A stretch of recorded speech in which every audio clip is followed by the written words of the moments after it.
Well, again, Solis Well family, Greg Solis here with the update. First of all, on the family front, Monica and I actually had the privilege to go to the Sphere and watch U2. Oh my gosh, that place is incredible. If you ever have the opportunity to go to the Sphere and especially to see U2, probably for me, one of the top 10 bands of all time. It was so extraordinary. We just had a blast. Went to nice dinners, and we also saw Leanne Morgan, hilarious comedian, one of Monica's favorites. A good, clean comedian. Well, they're hard to find, but she's great.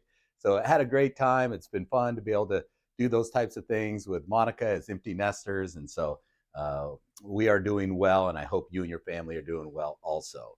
Market wise, we continue to do real well. I mean, earnings came out for fourth quarter earnings, and frankly, we had some pretty good earnings reports. The S&P 500 is just about done reporting all their earnings.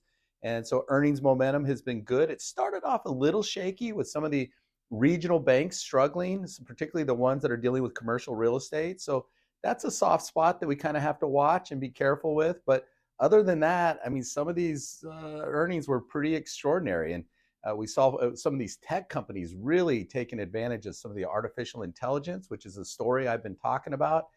Really being able to not only the companies that are producing artificial intelligence, but then those actually using artificial intelligence. We're seeing some productivity gains and some efficiencies in the marketplace that are really making a difference. So we think this is going to be a theme and a story for a while.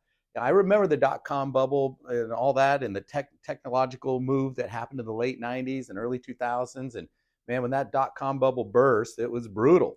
I don't think this is the same thing. With a lot of what happened in the irrational exuberance stage of the early 2000s was, if you had .com on at the end of your company, the market would just go up. It almost felt like a Ponzi scheme, and of course that all collapsed.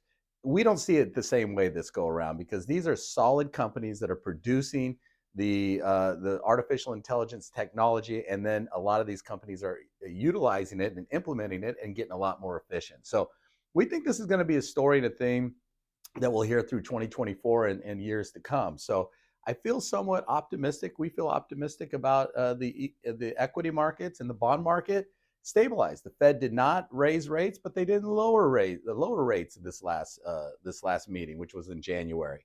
In March, they'll be meeting again, and most are saying that they'll probably hold steady again. There's no reason to lower interest rates because the economy is pretty strong with rates kind of high. So the Fed wants to make sure that inflation remains under control.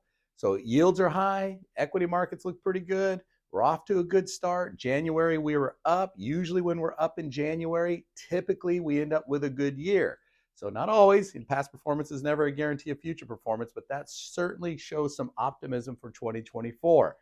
We also hit an all-time high finally. It took us 2 years to get back to the all-time high on the S&P 500. And we're hovering right around that 5,000 mark. So usually when we hit an all-time high, and we have a 12-month gap in there, but between the last all-time high, typically we'll see some positive gains as well. So a lot of good things to look for. There's still a lot of concerns out there, but we're feeling pretty optimistic right now. But hang on tight. We'll continue to be volatile through this election season. But all things considered, we're doing pretty good. If you have questions, obviously we're here for you. My very best to you and your family. Take care and God bless.